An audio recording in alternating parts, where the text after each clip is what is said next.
Okay, good morning. Apologies again for not having paper agendas. We do have one up on the screen here. We have them so people can take a look, and we do have ones getting copied, which were being brought down. We'll call this meeting to order of the Board of Elections for today, September 10th, 2024. We will start with public comment. The rules for public comment are the same as commissioners' meetings, 3 minutes per speaker. There's a 30-minute maximum unless the board decides to extend that. First name on our list is Mary Vigna.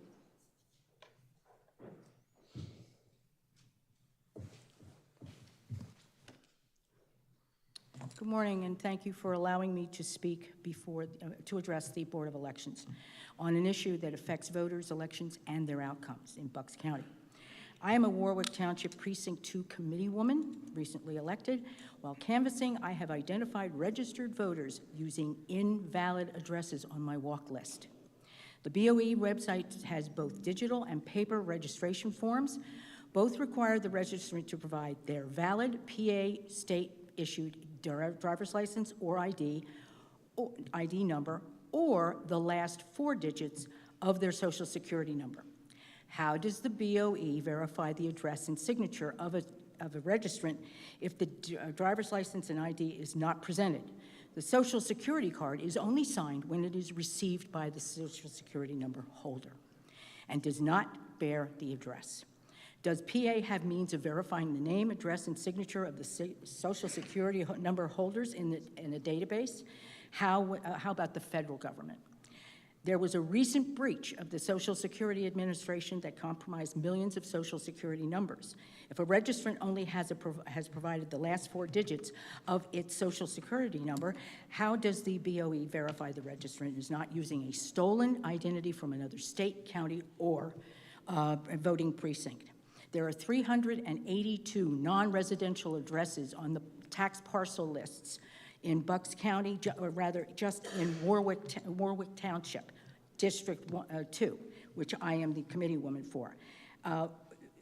If you're in a parcel below 2,000, that's designated residential. Anything above that is not considered a valid address for a voter registrant. I want to know exactly how the Bucks County Board of Elections plans to address these issues.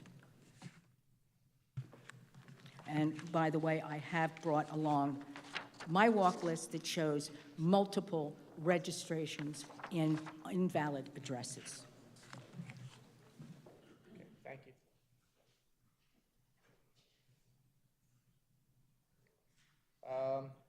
Elizabeth, yes?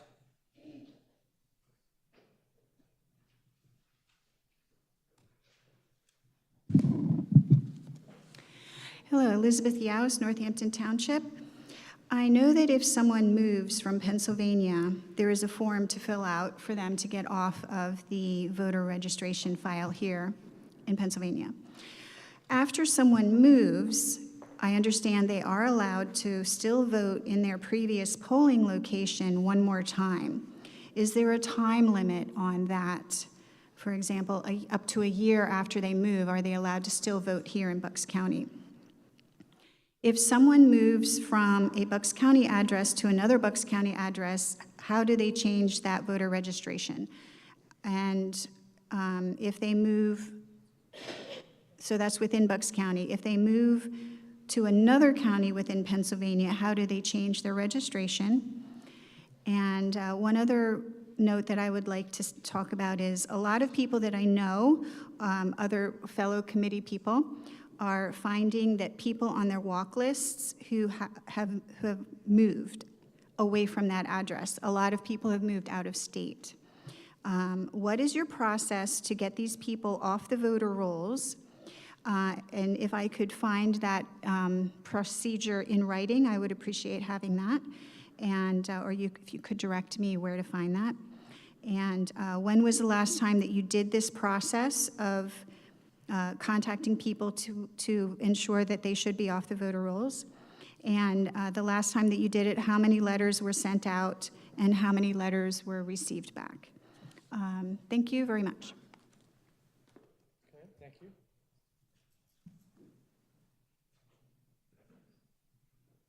Bill Everett.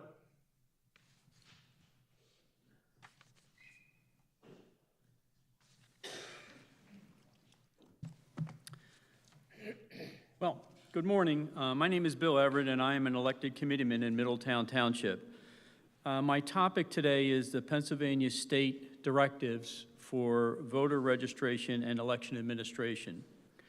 I respectfully request that you take a couple of minutes to describe the internal process you execute to satisfy the following directives copied from the PA state website. For voter registration, the first directive I want to comment on is HAVA matching driver's license to Social Security numbers for voter registration application issued in 2018. And a quote from the document, just to refer to, is HAVA requires the following: that voter registration commissions compare the information provided by an applicant with the Department of Transportation's driver license database or database of the Social Security Administration, close quote. The second one is verification of driver's license and Social Security information issued on August 9th, 2006. This is also a quote in the document. Under HAVA, the Pennsylvania law, the disposition of an application for voter registration must be made solely by the County Voter Registration Commission under the standards and procedures prescribed by Pennsylvania law, close quote. The next couple are from the election administration portion of the state website and under directives and guidance. Act 2022-88 Election Integrity Grant Program Guidance 1.2, issued September 25th, 2023. To obtain election integrity grant program funding, a county must comply with requirements related to pre-canvassing, canvassing, absentee, and mail-in ballot data collection, voter list maintenance, and post-election auditing. My question is, what level of funding have you received for this election? And the second is Election Statutory Reference Guide, as the next document that's on the state website, issued August 16th, 2021. This document lists all the statutes the county is required to follow in support of elections. My question is there a written plan the staff follows for each of the 25 areas cited? And then finally, the last document is County Election Administration Preparation Checklist, issued November 1st, 2014. It lists 10 areas describing the planning for each area. It references plans for each area. Are there written plans and processes documented for each area? Thank you for your time this morning, and I appreciate you taking a couple of minutes to describe those processes. Thank you. Okay, thank you. Beth Roth?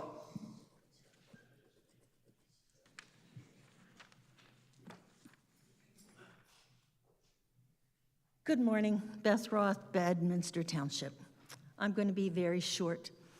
I'm going to basically reword a question that's already been posed.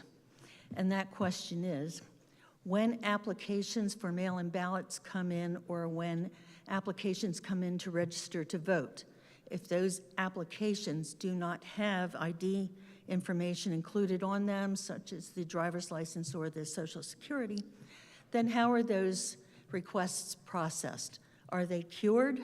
If they are cured, that's great. If they are not cured, then what do you do with them? Do you reject them or do you process them anyway? Thank you.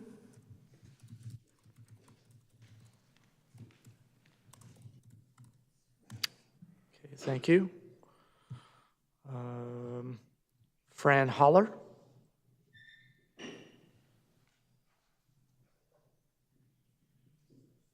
Good morning.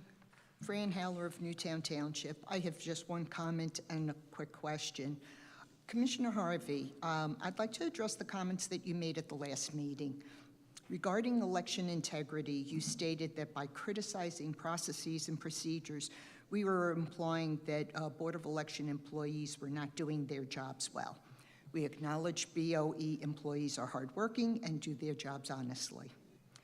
All election processes and procedures are created by whom? People. So when a flaw in a process or procedure is pointed out, it does not mean the people carrying out the procedure are corrupt or inept. However, it is the obligation of the elected officials of the BOE to correct that flaw. Beth Roth at the August 28 meeting pointed out that mail-in ballots that were returned to post offices were not held in a secure location. As administrators of the BOE, you're obligated to address this issue since this breach in security could affect our election. All post offices should have lock boxes with a slot on top so that returned undeliverable ballots can be deposited. And these lock boxes should have a chain of command. Date, time, name of the individual who delivered the lockbox. Date, time, name of the individual who picks up the lockbox and brings it back to the BOE. Date, time, and names of individuals who receive and review the returned ballots and discern why they were returned. Was the registrant's mailing address a gas station, or was it returned because the voter moved? You, as administrators of the BOE, should issue the edict that these voters be purged from the voter roll. Now, my question. We all know illegal aliens are being registered to vote. And being that we have mail-in ballots, they don't even have to come to the poll. So my question is, do you have protocols in place to stop non-citizens from voting? Please do not tell me it's already illegal for non-citizens to vote. It is already illegal the way they entered our country, yet they're not being prosecuted for those laws that they broke. In fact, they're being rewarded with debit cards, SNAP cards, phones, free housing, free medical care, all paid by the American taxpayers. Commissioners, I urge you to examine every aspect of Bucks County's election security and integrity, because ultimately, you three will be held responsible by the citizens. Thank you.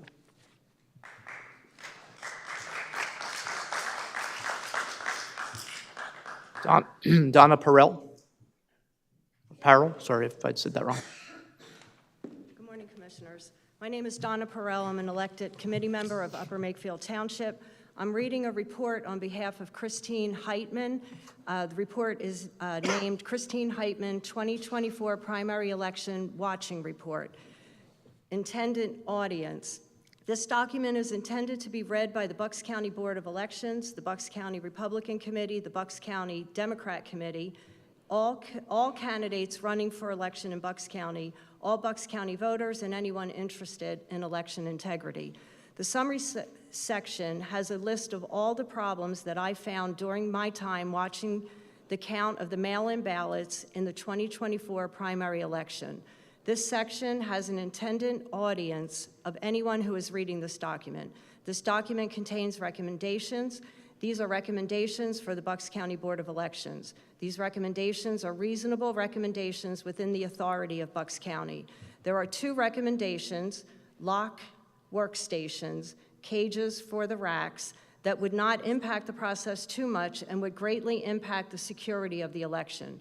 They would also cost little and be relatively easy to prepare.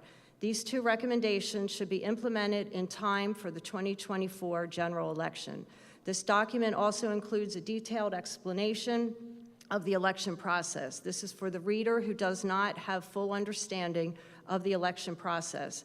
If this is you, take some time to read and study the diagrams. The detailed watching notes contains everything I saw, good, bad, and indifferent. I was the only one watching the count, and I was walking around writing down notes. These notes are very detailed, and I include them in this document.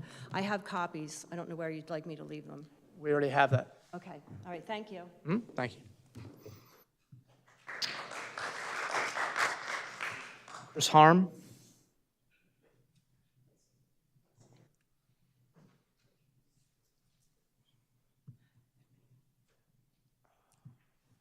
Good morning. I'm Chris Harm. I'm an elected Middletown committee woman, and this will be brief. I have a suggestion that I've made once before. It's great that there's early in-person voting at several locations in Bucks County. The time and days for voting are Monday through Friday, 8 a.m. to 4:30 p.m. And I'd like to see possibly 1 or 2 Saturdays added to the schedule. After months of speaking to some of my constituents, I've discovered that some people just can't get to the polls on election day. Some of them are not happy with doing the mail-in ballots. They don't feel it's secure going through the U.S. mail. And they can't get to the polls due to their work schedule. Some are working overtime, some are working 2 jobs in order to be able to feed and keep a roof over their family. And they're struggling with the current economic problems, but they do want to vote. So if possible, if you can schedule a Saturday or maybe 2 Saturdays, that would help some of these people out. Thanks for your time, and I hope you consider this. Thank you. Joe Donahue?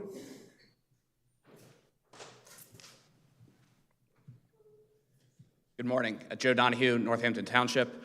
I'm the Judge of Elections for Northampton Township 12, and first I want to take a moment to thank yourselves and the members of the Board of Elections staff for their hard work in facilitating the relocation process for our polling place that occurred this past April due to the Passover holiday.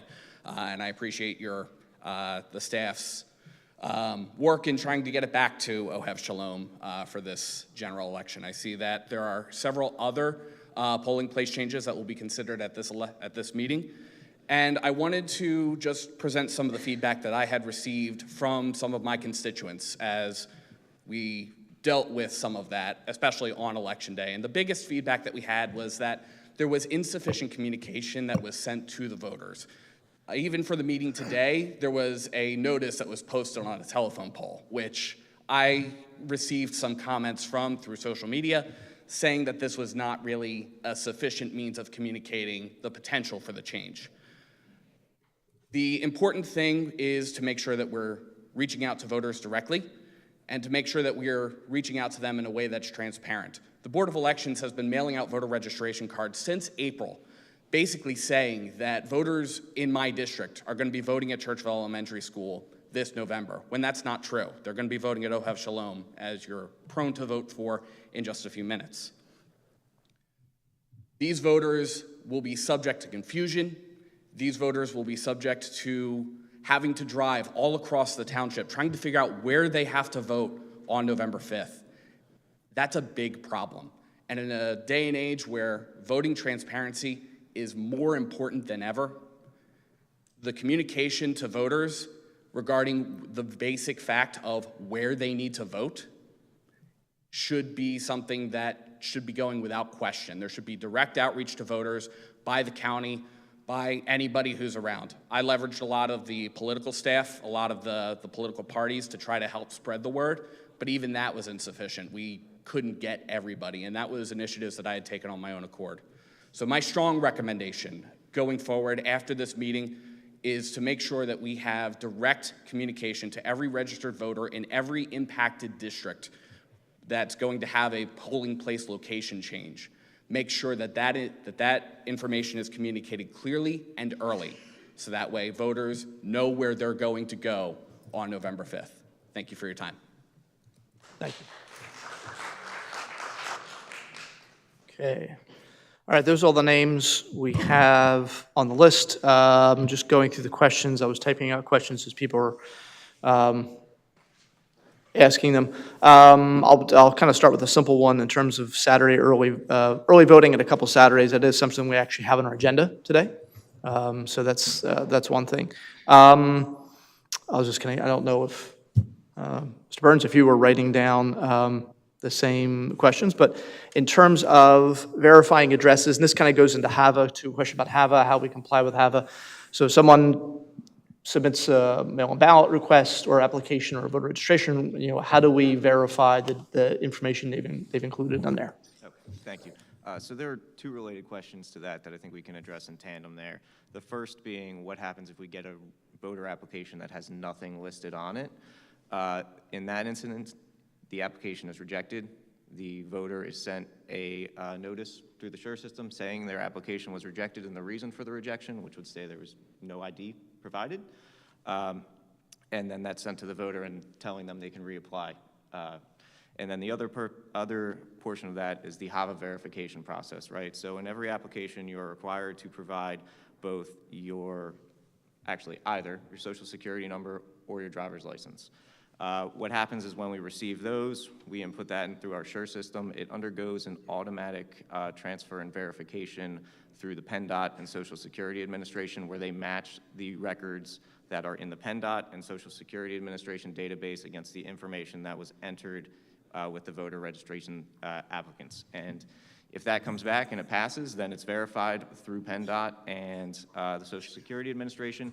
If you have questions about specifically what PennDOT and the Social Security Administration do with that data, I would urge you to ask them about that directly, right? We don't have access and directly to their entire database. So we are working through the HAVA, which is a federal statute required process. Okay. I neglected, Commissioner DiGirolamo reminded me. So this is your first meeting as elections director, Mr. Burns. He is not a new county employee. He actually has worked for the county for a few years now in our law department as an attorney. So we're lucky to have him there. To his right is Charlene Maloney, also relatively new, not to the county, but to her position now as deputy director. So we welcome both of you and thank you for the work you're doing. So let me see. Kind of just sticking with some of the questions, and I'm kind of checking them off as we go through. So someone who has moved, what are the rules? It's funny because we were just talking about this yesterday, so I know you kind of probably have this fresh in your mind. So what do we do if someone moves within the county from one municipality, or even if they're in the same municipality? What is the rule in terms of their ability to vote in the precinct where they used to live? Right, and so that is set by statute. That is 25 PA Consolidated Statute, Section 1501C, which states that if you remove from this county to another precinct in the county or to another county within the state, you are eligible to vote one last time at your prior precinct in person, provided that you complete an affidavit updating your address and canceling your original voter registration in that. And I'm off the top of my head, I know the statute number, but I do not recall the substance if there's an actual time limit on that, but I believe it is the election after removal. Right. Yeah, it's just one. I think it's just one Yeah, it's election just one afterwards. election after you remove Right. from the county. What about moving outside the state? So outside of the state, I actually don't know if they're off the top of my head if that statute specifically deals with in-county and outside of county moving.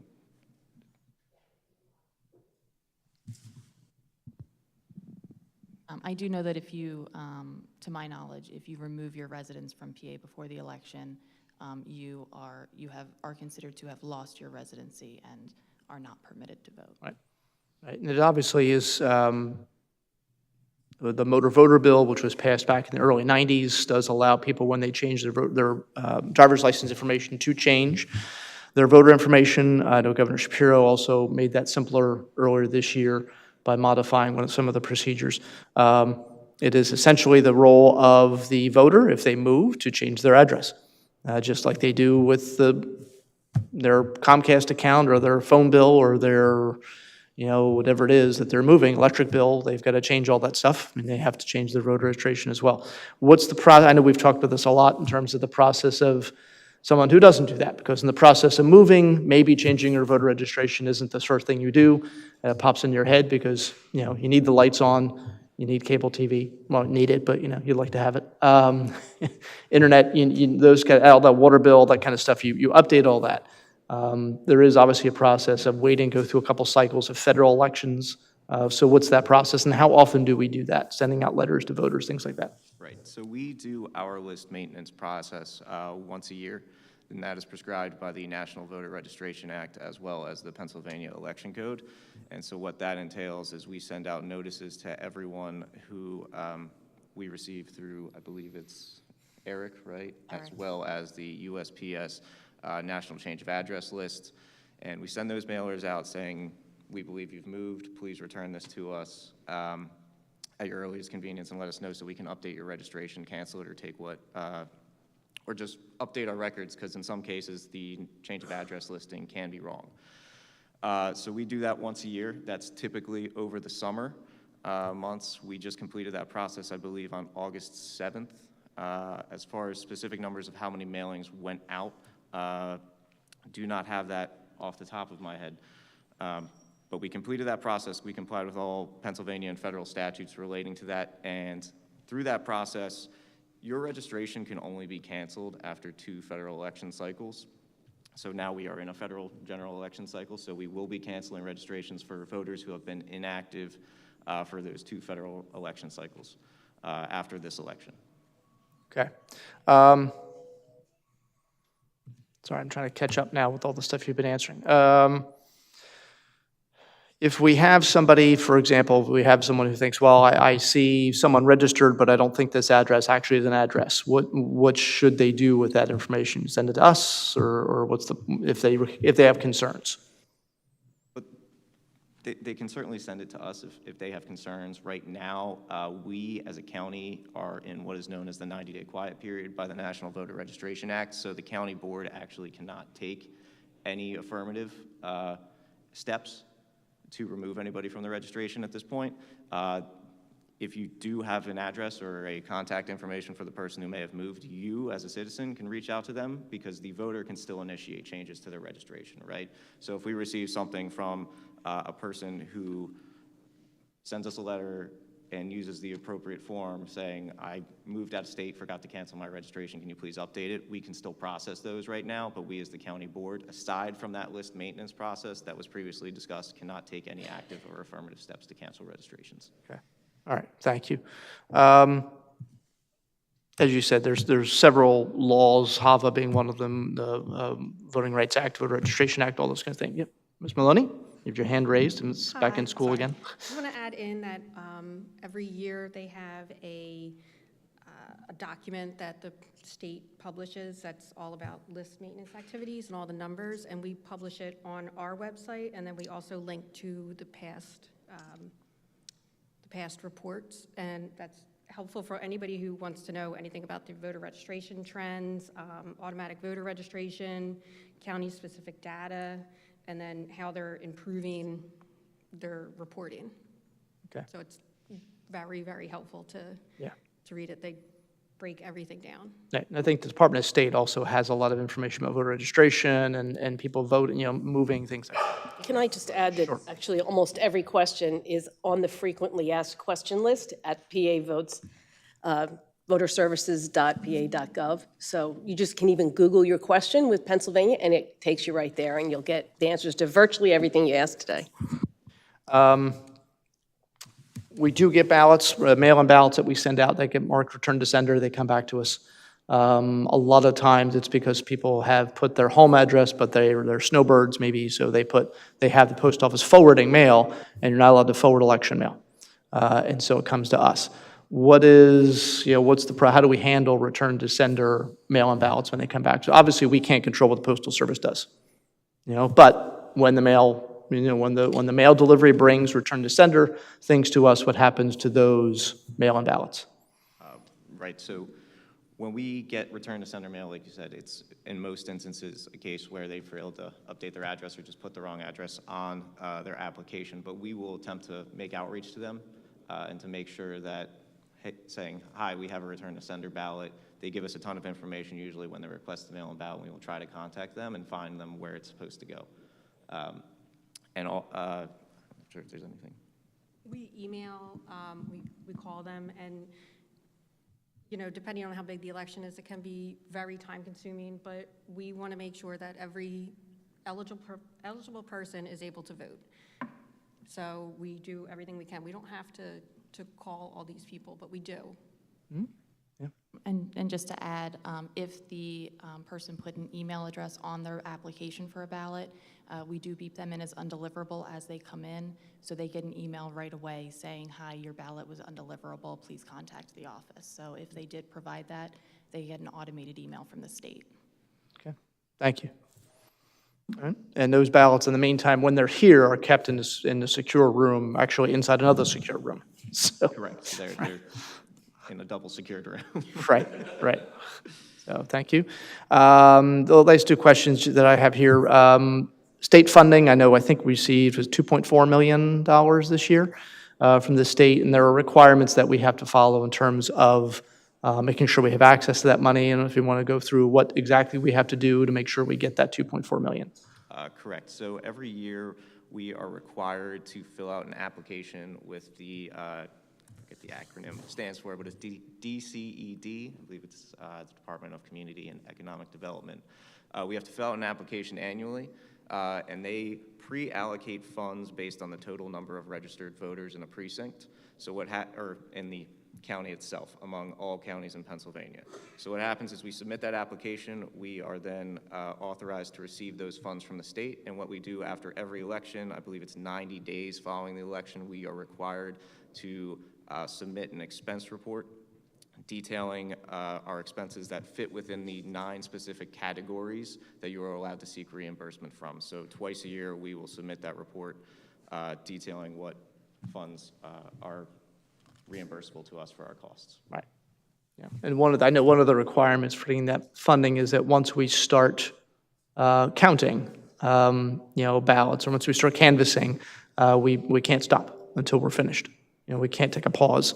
So for example, 4 years ago during the presidential election, we worked, I think it was about 40 hours straight through without stopping to count and make sure we got things counted. So maybe we'll try and break that record this year. We'll see. We're getting more efficient. Every election we get a little bit better at what we're doing. So, and the last thing is just in terms of communication for polling place changes. Before I asked for some just what we do, I did want to note, until this board votes to change a polling place, the polling places are designated, and so the voter registration cards for people who lived in the one Northampton precinct. Yes, they would still say Churchville Elementary School, even though we presumed it's going to move back, and we haven't voted yet. But until we actually vote, we can't sort of say, well, we think you're going to be back at this place come November. So, because sometimes people who are polling places skip an election and decide, you know what, we kind of like not being a polling place, and they are not a polling place anymore. So, yeah. Up until this point, until we vote, that polling place is still Churchville Elementary School. But as you saw on the agenda, we are looking to change it back. So, but what's the basic legal procedures for notification of postings, and also for after we make a change, how do we notify voters? Right. So it's a multi-layered process that, once again, is informed by the statutory requirements of the election code. So the first step of that is that we are required to post notice outside of both the existing polling place, the proposed polling place, and then we post 3 other postings that are in the general vicinity. And that notifies people that there's a proposed change and that they can come and comment on it and discuss it at the upcoming meeting. If that change becomes effective, we will then again go out and post that the change has occurred. But most importantly, every voter who is registered and will report to the new polling place is sent a brand new voter registration card with a big notice on the front that says your polling place has changed. So they will ensure that they get accurate correspondence and notice of it, so they know where to go on Election Day. Okay, all right, thank you. Any board comments regarding those public comment questions? Okay. Mr. Chair, I had one comment. Just on there was some discussion or questions about fraud relating to voter registration, and just so the folks know that are here, right? I'm Dan Gracer from the Law Department. When there is suspicious activity regarding registrations, those are all reported to the District Attorney's Office by BOE. We are also involved in that process, and the DA takes those allegations and does what the DA does when they receive allegations of fraud or other crimes. Okay, thank you. Yeah, it's a good point, thank you. And if people have evidence, actual evidence of people registering who maybe should not be, then that's something they should report to the District Attorney's Office as well. So, I would add, just real quick, as a reason that some of your information may be wrong, there were several people who mentioned that they were committee people of townships. They're actually committee people of a political party, I believe the Republican Party, not the township. So you're using walk lists that are given to you by your political party. There can be a data lapse there too. You're not getting walk lists from the county. We don't do that. So I just remember there's data lapse, and also remember they've done all kinds of studies, and there has never been any significant fraud or any fraud found. all right, moving on. Approval of minutes from the meeting held on April 30th, 2024. Is there any comments or questions regarding the minutes?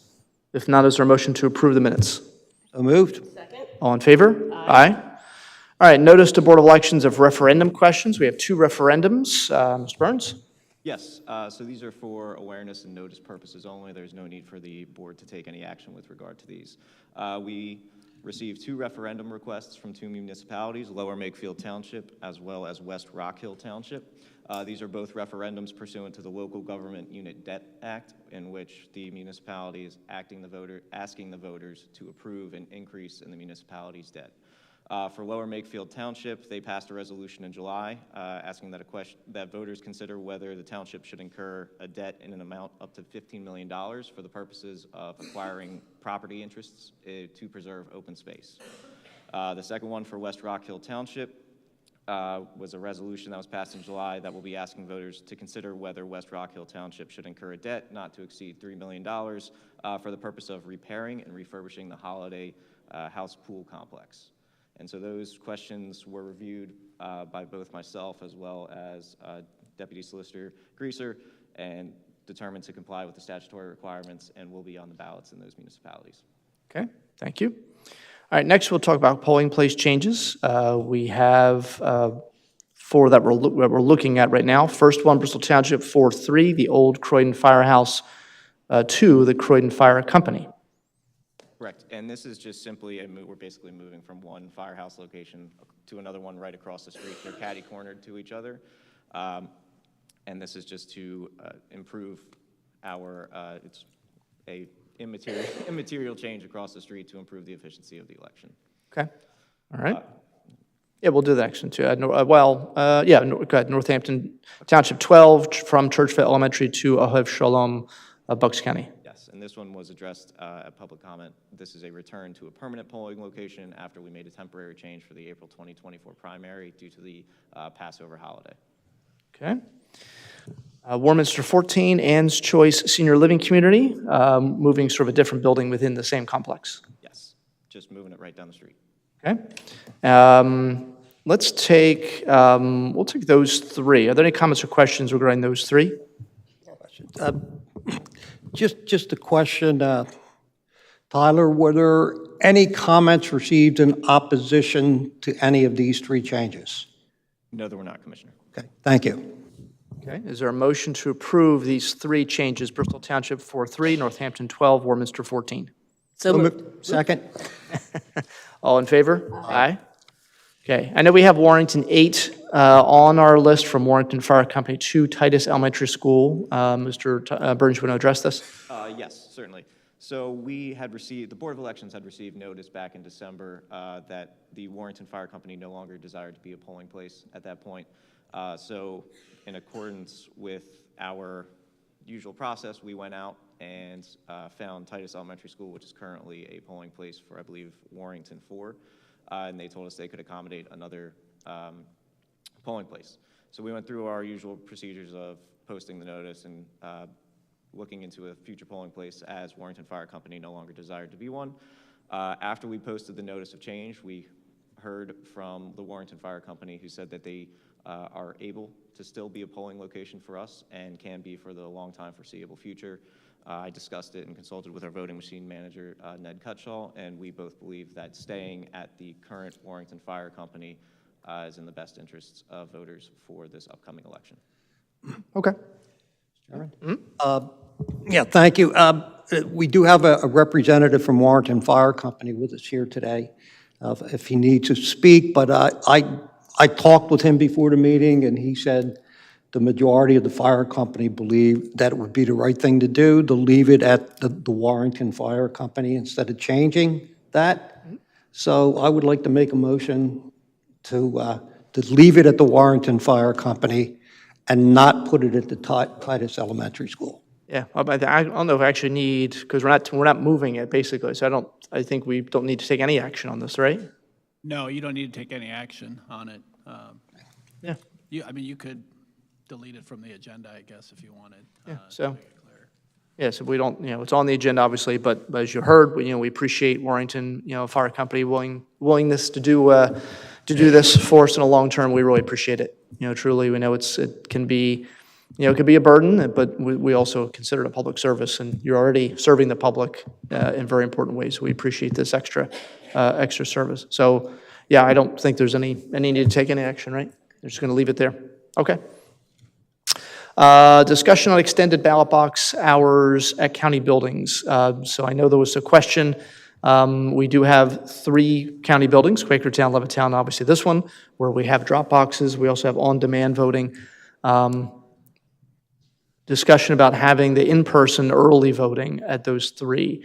So what do we have right now? Do we have that on our books right now, or? So currently posted on the website, it says that it's ballot box locations, so the drop boxes will have extended hours for the 2 Saturdays before the election. So that would be October 26th as well as November 2nd.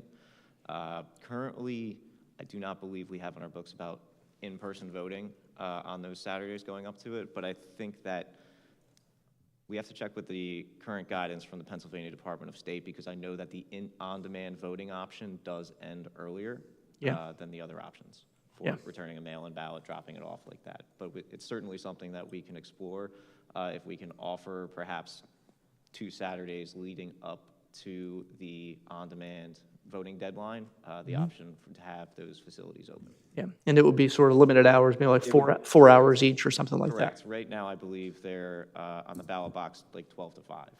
So it would be something similar to that. Okay. All right. And the complicating factor, if we call it a complicating factor, is staffing it. We have to have obviously people staffing it, and the people who do the on-demand in person are trained on how to do that. It's different than just sort of having just anybody who wants to volunteer. Obviously being next to a drop box for 5 hours on a Saturday and just asking people if they signed or dated their mail-in ballot is different than actually working, knowing how to work everything you need to do the on-demand. What's the pleasure of the board? Is there an interest in exploring having a couple or 1 or 2 Saturdays before Election Day for some limited hours at the 3 county locations for on-demand? Didn't we do it before? One time in the past? I thought we did. No? The first in 2020, did we? I don't know if we did Saturdays. I think it was just 2020 that we did it, and that was more so because everything with COVID, and we just needed the extended hours at that point. Right. Oh, I'm open to discussion, and does come to, we haven't done cost projections of what it would take to have people there on those days for overtime. And obviously finding people who want to work that Saturday, a couple Saturdays ahead of time, is also another. Thoughts? Yeah, so that's certainly something we can look into. We are definitely going to have another BOE meeting before we even get close to the in-person on-demand voting option deadline. So that's something I can certainly put some numbers together for us and figure out if we can make it happen. Okay. That'd be better. Can I, just a question on the motion? We're going to. Well, I don't think we're moving. I think we're just going to ask them to come up with some data so we can have an idea what we're looking at. Okay. All right? Yeah, Okay. sounds good. All right, thank you. Director comments on the 2024 general election? Yeah, perfect. Thank you, Chairman. So the BOE continues to work around the clock to earnestly prepare for our November 2024 election. At this point, our primary focus has been the mail-in and absentee ballot applications along with voter registration. To date, we've been managing the queue very well, but it's at this point starting to steadily grow, which is consistent with every election cycle that we have, and we are at this point building out our staff to get us up to the full election build-out that we typically have. Currently for the county, our voter registration count of this morning is 483,021 voters. 200,429 of those are Republican, 198,928 are Democrat, 83,664 are listed as other. Beyond that, we are in the final stages of our ballot creation process. We are kind of in limbo waiting on our objections and petitions from the Pennsylvania Supreme Court. We still have 3 outstanding objections that kind of stand in our way from actually getting into the election process. We are hopeful that we will have those resolved within this week or hopefully next week at the latest. We are going to target logic and accuracy testing for the end of September. and to get ballots out early October. And just one comment that just generally on the on-demand in-person voting comment is that we have seen recently a lot of news articles saying that September 16th, we are going to have in-person early voting. I know it's been discussed before that Pennsylvania technically does not have early voting. We have on-demand voting, but that will not be starting on September 16th, contrary to the news reports. I think NBC actually had one about that. We cannot have people voting until we have an approved finalized ballot, and we cannot do that until we hear from the Pennsylvania Supreme Court. So, and that ballot has been tested to make sure it runs correctly. So if anybody sees anything related to September 16th early person voting, it will not be starting then. It will be posted on the county website as soon as that starts happening. Excuse me. Yeah, because somebody else had reached out to me several weeks ago because they had heard, like, oh, I heard September 16th we can do early voting. No, I don't think that's right. So, and I think it was the news report I heard about a couple days later. And that's not just Bucks County, that's throughout the Commonwealth. It's not, that don't know where that news report came from, but, it's not accurate. Yes. Other than that, I just want to publicly thank everybody in the Board of Elections, the commissioners themselves, for their continued hard work. We have people working all the time now, and they will be here until and past Election Day. They're not going to get any holidays, unfortunately. That's sort of the nature of the work that we do down there. So we will keep grinding, and we will put on the best election possible. Okay, thank you. Any comments from board members? No. No? Is there a motion to adjourn? So moved. Second. All in favor? Aye.